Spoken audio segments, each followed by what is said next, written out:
दोस्तों नमस्कार। मैं अमित सिंह कुशवाहा। मैं बोलने में हा हा हकलाता हूँ। आज मैं अपने हकलाने की जर्नी को आप सबके साथ में शेयर करने जा रहा हूँ। मेरी उम्र 41 साल है और मैं द इंडियन स्टैमरिंग एसोसिएशन से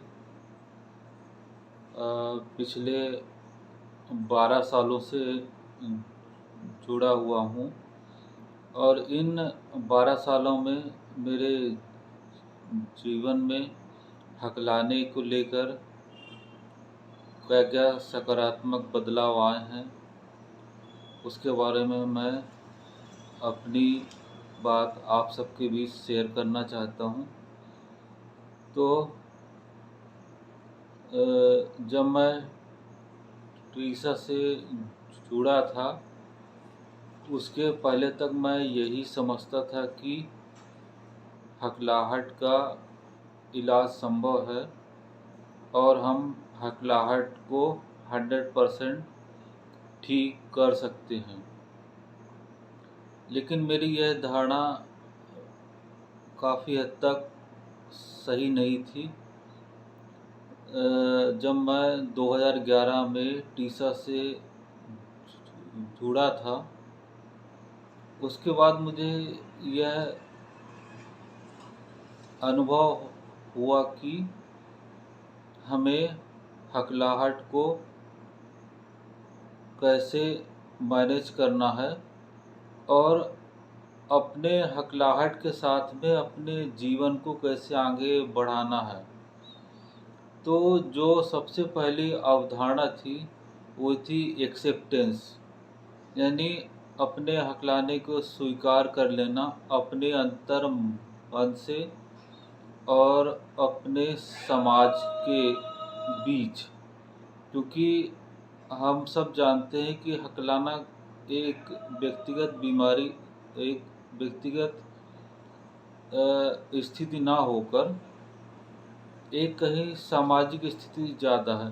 क्योंकि जब कोई भी व्यक्ति समाज में लोगों से संपर्क करता है, उनसे बातचीत करने की कोशिश करता है, उस समय उसे हकलाहट होती है। तो जब मैंने लोगों के बीच अपने हकलाने को स्वीकार करना शुरू कर दिया और अपने अंतर मन से भी जब मैंने अपने हकलाने को स्वीकार कर लिया,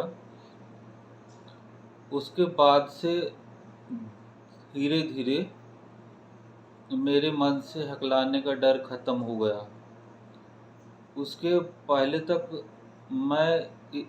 मेरी स्थिति इतनी ख़राब थी कि अगर मुझे किसी से फ़ोन पर भी बात करना होता था तो मैं और किसी अपने साथी या किसी रिश्तेदार को खोजता था कि वो मेरे लिए फ़ोन पर बात कर ले।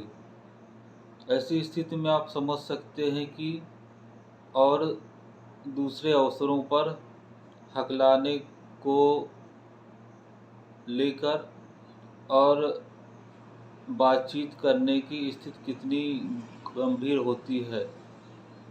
तो जब मैंने हकलाना स्वीकार करना शुरू कर दिया तो मेरी मन में जो हकलाने को लेकर डर था वो धीरे धीरे ख़त्म होने लगा। और मैं एक स्पेशल एजुकेटर हूँ। मेरा काम जो स्पेशल बच्चे होते हैं उनके पेरेंट्स को और उनके टीचर्स को गाइड करना और टीचर्स को ट्रेनिंग देना होता है। तो जब मैं ये गवर्नमेंट जॉब में आया तो उस समय फिर मैंने धीरे धीरे अपने हकलाने को स्वीकार करना शुरू कर दिया। मैं जब भी टीचर्स की मीटिंग में जाता था, उनको ट्रेनिंग देने जाता था, तो मैं जब अपना इंट्रोडक्शन देता था उस समय ही मैं उनको बता देता था कि मैं हकलाता हूँ यदि आपको मेरी कोई बात समझ में ना आए तो आप मुझसे दोबारा पूछ सकते हैं। और आप यकीन नहीं मानेंगे, जिस हकलाने को मैं बचपन से ही छुपाने की कोशिश करता रहा था और यह सोचता था कि अगर मैं हकला जाऊंगा तो लोग क्या कहेंगे, उस हकलाने को मैंने सभी लोगों के सामने स्वीकार करना शुरू कर दिया। और यह महसूस हुआ कि हकलाना उनके लिए भी कोई, मतलब ऐसा उनके मन में भी हकलाने को लेकर कोई नकारात्मक भाव बिल्कुल भी नहीं है जैसा हम सोचते हैं। इसमें असल में क्या होता है कि हम क्योंकि अपनी हकलाने को छुपाने की कोशिश करते रहते हैं, तो इसलिए वो सामने वाले व्यक्ति या समाज ये समझ नहीं पाता कि हम क्यों हकलाते हैं।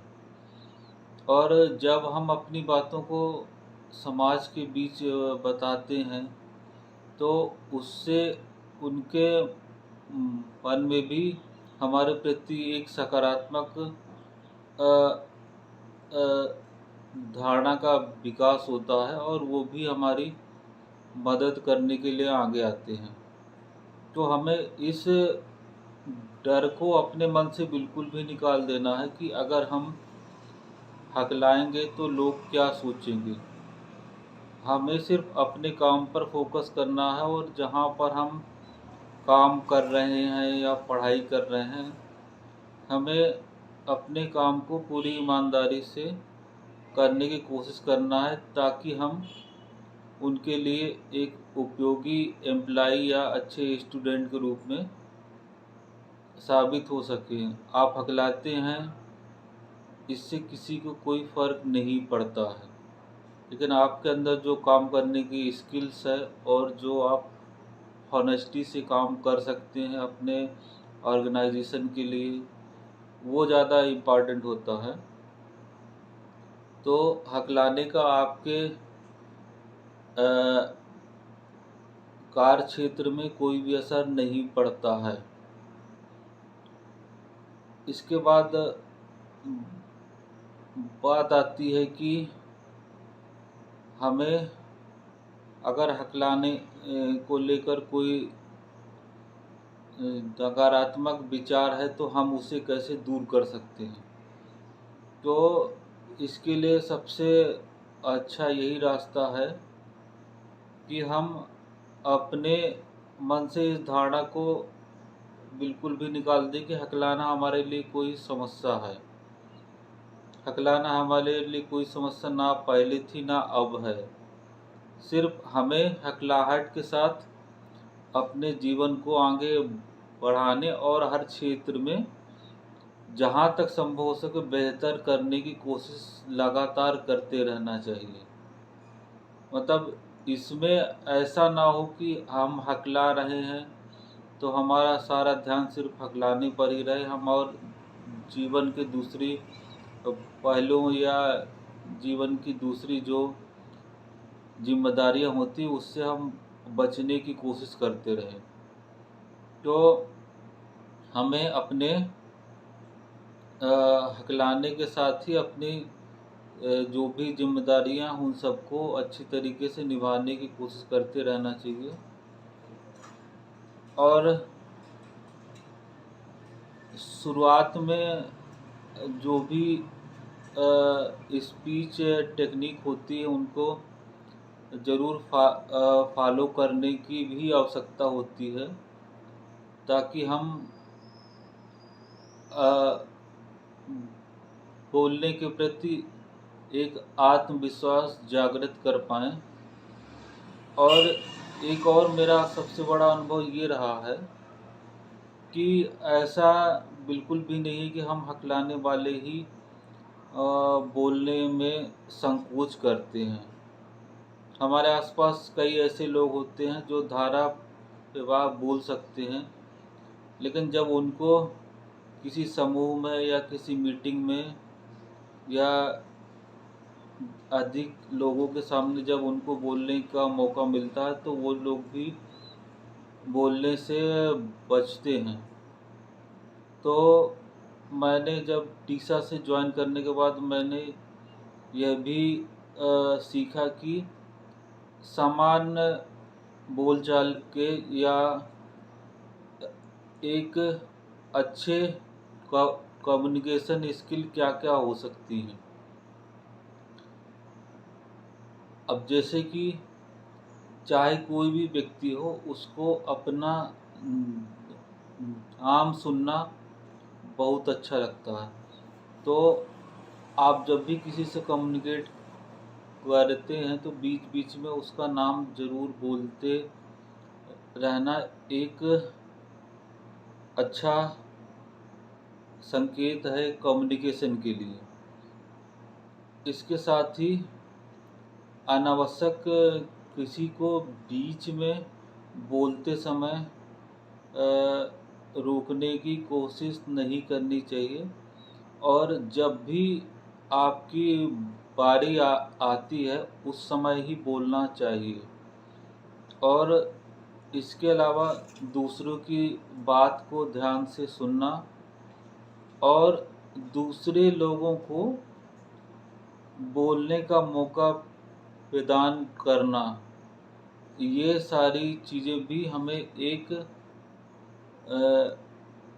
अच्छा संचारकर्ता बनाने की दिशा में आगे ले जाती हैं। तो इस तरह इन छोटी छोटी बातों का ध्यान में रखते हुए हम एक अच्छे तरीके से कम्युनिकेशन कर सकते हैं।